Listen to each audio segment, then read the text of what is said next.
पर आ गई है सर। टेरिटोरियल आर्मी को तैयार रहने का आदेश दिया गया है। सेना के सपोर्ट के लिए टेरिटोरियल आर्मी को तैयार रहने के लिए कहा गया। हर जवान, हर अफसर मुस्तैद रहे। सर जरा हमारे दर्शकों के लिए इसको डिकोड कीजिए। एक तो दर्शकों को थोड़ा आसान भाषा में समझाइए, टेरिटोरियल आर्मी का मतलब क्या और उनके तैयार रहने का मतलब क्या है। शैलेंद्र सर। टेरिटोरियल आर्मी बड़े सिंपल शब्दों में है कि जब आप पाकिस्तान की गोलाबारी से प्रभावित लोगों से एलजी मनोज सिन्हा उरी में जाकर मुलाकात कर रहे हैं, उसकी तस्वीरें भी आ गई हैं। ये तस्वीरें देखिए। पाकिस्तान जो सिविलियंस को निशाना बना रहा है, शेलिंग कर रहा है, उसमें जो नुकसान हुआ है वहां पर उन बॉर्डर के इलाकों में रहने वाले लोगों से एलजी मनोज सिन्हा जाकर मिल रहे हैं, उनको सांत्वना दे रहे हैं, उनकी हिम्मत बढ़ा रहे हैं। ये तस्वीरें भी आ रही हैं। मीरा जी, आप कुछ कहना चाह रही थी। टेरिटोरियल आर्मी को तैयार रहने के लिए कहा गया इस पर।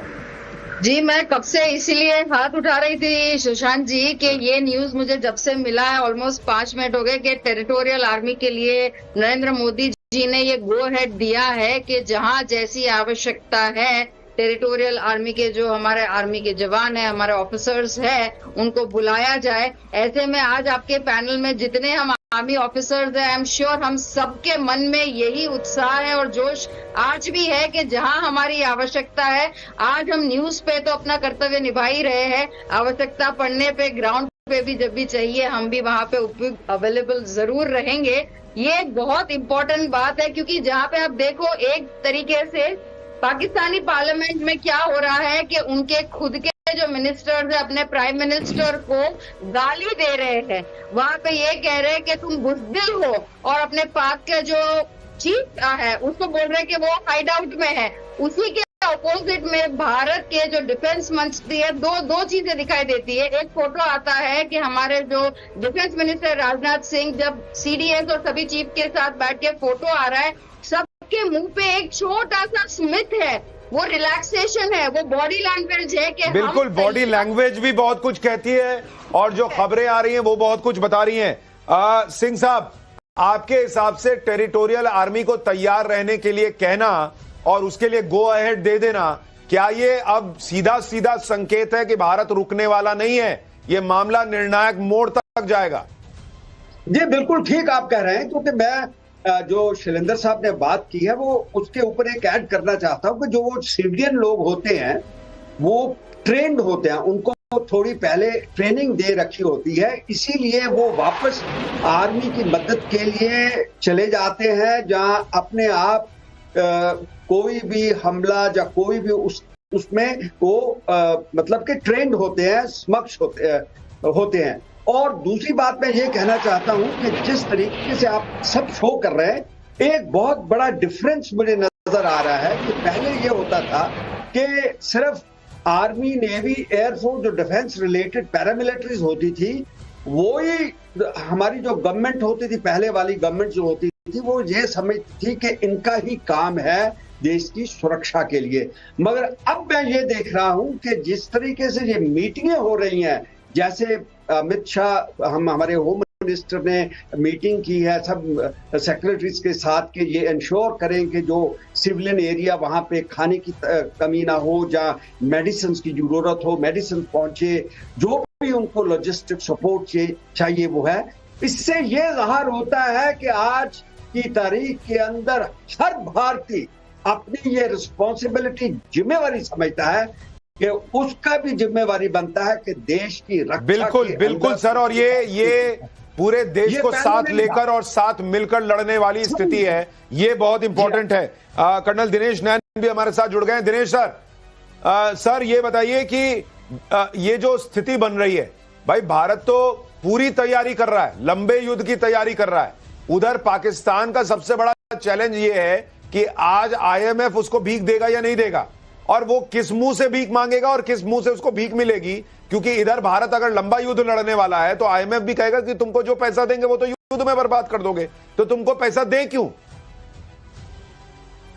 देखिए ये भी है और दूसरा ये भी है कि आईएमएफ के अंदर जो भी आईएमएफ ये भी देखता है कि ये कंट्री जो इन्होंने लोन लिया हुआ है कुछ भी, वो रिपेमेंट की कैपेबिलिटी भी रखती है कि नहीं, और अगर इन्होंने नहीं केयर कर रखा होगा रिपेमेंट तो डेफिनेटली ये डिफॉल्टर्स में आ जाते हैं और आईएमएफ आगे नहीं बढ़ेगा। रही बात अभी जो राजनाथ सिंह जी की मीटिंग हुई थी थोड़ी देर पहले, देखिए उसके अंदर एक चीज बहुत क्लियर हो गई है, वो ये है कि अब काइनेटिक एक्शन के लिए नेक्स्ट लेडर पे आर्मी जा रही है। ये आर्मी, नेवी, एयरफोर्स, तीनों की तीनों सशस्त्र सेनाएं पाकिस्तान के खिलाफ अब एक अगले स्टेप पे पहुंच रही है, यानी अब अगला स्टेप शुरू हो जाएगा। ये सीरियस मूव है। यही कारण है कि आप देख रहे हैं जितनी भी मीटिंग्स हो रही हैं प्रधानमंत्री जी के साथ में एनएसए डोभाल जी की, फिर एनएसए डोभाल जी और आईबी चीफ जो है वो जाकर के अपने होम मिनिस्टर साहब से मिल रहे हैं, जहां पे सीआईएसएफ और आईबी के डीजी भी बैठे हुए थे, उनसे मुलाकात हुई। सभी स्टेट के सीएम से बात की जा रही है और साथ साथ में जो आर्मी चीफ हैं उनको ये ऑथोराइज कर दिया गया है आज इस मीटिंग के अंदर कि आप अगर चाहें तो ऑफिसर्स या सोल्जर्स जो भी टेरिटोरियल आर्मी के हैं उनको आपके पास पावर है तुरंत रिकॉल करके अपने पास बुला सकते हैं। तो ये जो सर इसमें एक चीज और भी है शैलेंद्र सर, जो हम बात कर रहे हैं, चर्चा कर रहे हैं कि भारत तो अब ये लंबी और निर्णायक लड़ाई की तरफ आगे बढ़ रहा है, जिसमें भारत के लिए एक अच्छी स्थिति है और जो भारत ने खुद अपने लिए तैयार की है कि दुनिया उसके साथ खड़ी है। आप देखिए जो अमेरिका के उपराष्ट्रपति का बयान है जेडी वेंस का, वो बड़ा इंपॉर्टेंट है। जिस तरह से उन्होंने कहा शैलेंद्र जी कि भारत पाकिस्तान के बीच ये लंबे समय से चल रहा है and we have no business to be in it, मतलब हम बीच में नहीं आएंगे, तुम आपस में देख लो। तो यानी ये ग्रीन सिग्नल है अमेरिका का कि आप, यानी भारत जो करना चाहो करो, हम नहीं आ रहे। पाकिस्तान हमको फोन करेगा, हम नहीं उठाएंगे, हमारा कॉल वेटिंग में जाएगा उनका, ये हिसाब क्लियर हो गया है। As a student of diplomacy मैं आपको ये बता दूं, हम पूरी तरह से डिप्लोमेसी और इंटरनेशनल कम्युनिटी की इज्जत करते हैं, बट इस इज्जत को हमारी वीकनेस मत समझिएगा। ये जो स्टेटमेंट्स चेंज हो रहे हैं ना कि रेस्ट्रेन रखिए, वो एस्केलेट नहीं होना चाहिए, ये या वो, आपने देखा एक सेंटेंस के बाद सारा का सारा सिचुएशन 180 डिग्री बदल गया। जयशंकर साहब ने बोला अब हमें ज्ञान नहीं चाहिए, हमें एडवाइजर नहीं चाहिए, या आप हमारे साथ हैं इस टेररिज्म की लड़ाई में, पार्टनर्स नॉट टीचर्स, वो या हम, और वो पार्टनर का मतलब है इस टेररिज्म की लड़ाई का पार्टनर, या आप एक्सपोज हो जाएंगे कि आप इसमें नहीं हैं। आप देखिए पूरी दुनिया में इंक्लूडिंग चाइना ने अपनी स्टेटमेंट बदलनी शुरू कर दी। बॉस ये अपने आप में इतनी अद्भुत बात है जो हम कल भी शैलेंद्र सर डिस्कस कर रहे थे कि भारत ने पाकिस्तान को जो घेरा है वो अद्भुत है, जो प्लानिंग हुई है। भले थोड़ा वक्त लगा लेकिन भारत ने सटीक प्लानिंग की, सटीक एग्जीक्यूशन किया, और डिप्लोमेसी और जो आपका ऑफेंस है दोनों इतना पैरेलल चल रहा है। ये अपने आप में बहुत ही शानदार है कि आप एक तरफ पाकिस्तान को ठोकते हैं, दूसरी तरफ एस जयशंकर जो है वो एक फोन दूसरा फोन, सर इससे बात कीजिए, सर उनसे बात कीजिए, कभी वो जेडी वेंस से बात कर रहे हैं, कभी जो है वो कहीं और चल रही है, मार्को रूबियो से बात कर रहे हैं, कभी जो है वो ईरान को बता रहे हैं, कभी किसी और को बता रहे हैं। मतलब इतना कोऑर्डिनेटेड एफर्ट जो है ना वो बहुत शानदार रहा है। इससे बड़ा क्या कोऑर्डिनेशन चाहेंगे? मॉक ड्रिल करते करते कहीं ड्रिल हो गई। हाँ सर, लेकिन ये आप देखिए कितना जो आप कहते हैं